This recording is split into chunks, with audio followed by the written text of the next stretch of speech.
ঢুকুৱাখানাত সুনীল গগৈ ঘৰৰ কাষত উদ্ধাৰ হোৱা মূল্যহীন মৃতদেহটো সুনীল গগৈ নহয় জাহাংগীৰ হুছেইনৰ আছিল বুলি ডিএনএ ৰিপৰ্টত কোৱা হৈছে। চিআইডিৰ ফালৰ পৰা বাৰে বাৰে কৰা হৈছে সুনীল গগৈ পলাতক অৱস্থাত আছে। সুনীল গগৈৰ যিটো ঘটনা সেই ঘটনাটো এতিয়াও আগবাঢ়িব পৰা নাই চিআইডিয়ে, কিন্তু চিআইডিয়ে এতিয়াও সুনীল গগৈ জীয়াই আছে বুলি দাবী কৰিছে। কিন্তু সুনীল গগৈৰ পত্নীয়ে এতিয়াও বিধৱাৰ সাজ পৰিধান কৰি আছে।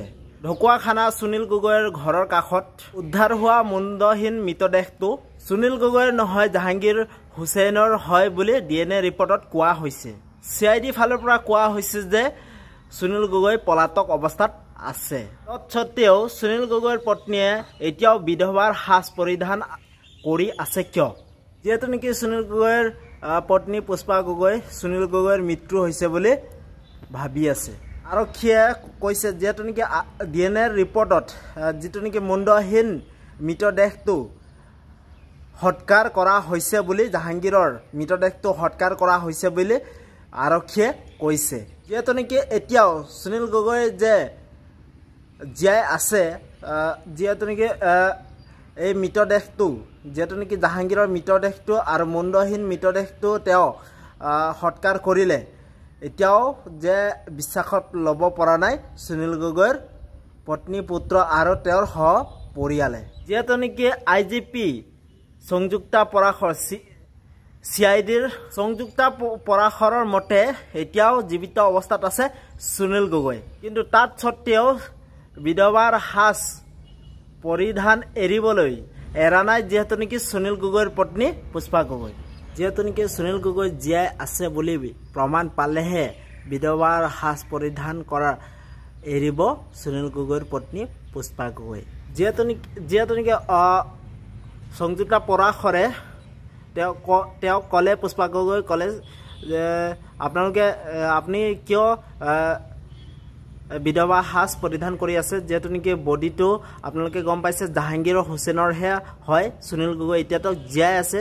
যিহেতু নেকি ডিএনএ ৰিপৰ্টত জাহাংগীৰৰ মৃতদেহ বুলি কৈছিলে চিআইডিয়ে। আৰু যিহেতু নেকি বিধৱা সাজ কিয় পিন্ধিব লাগে, আৰু যিহেতু নেকি মৃতদেহটো সুনীল গগৈ বুলিয়ে প্ৰথমতে সঞ্জাই দিছিল, আৰু তাৰপিছত ডিএনএ ৰিপৰ্টৰ মতে সুনীল গগৈৰ নহয় জাহাংগীৰৰ হুছেইনৰহে মৃতদেহ হয় বুলি ক'লে। যিহেতু নেকি সুনীল গগৈৰ পত্নীয়ে কৈছে যে আপোনালোকে মুখৰ আগত আনি দিয়ক বা প্ৰমাণ দিয়ক সুনীল গগৈ জীয়াই আছে, তেতিয়াৰ পৰা সুনীল গগৈৰ পত্নীয়ে বগা সাজযোৰ পৰিধান কৰাৰ পৰা এৰি দিব বুলি কৈছে। যিহেতু নেকি প্ৰমাণ বিচাৰিলে চিআইডিৰ পৰা আপোনালোকে গম পাইছে, এদিন ক'ব সুনীল গগৈৰ মৃতদেহ, আৰু এদিন ক'ব সুনীল গগৈ জীয়াই আছে, আৰু এদিন ক'ব এইটো সুনীল গগৈৰ মৃতদেহ নহয় জাহাংগীৰ হুছেইনৰ মৃতদেহ ডিএনএ ৰিপৰ্টৰ মতে ওলাইছে বুলি। আৰু যিহেতু নেকি সুনীল গগৈৰ পত্নীয়ে তেওঁৰ বডিটো হৎকাৰ কৰি তেওঁ নিজৰ বগা সাজযোৰ পৰিধান কৰিছে, সুনীল গগৈৰ মৃত্যু হৈছে বুলি এতিয়াতো ভাবি আছে।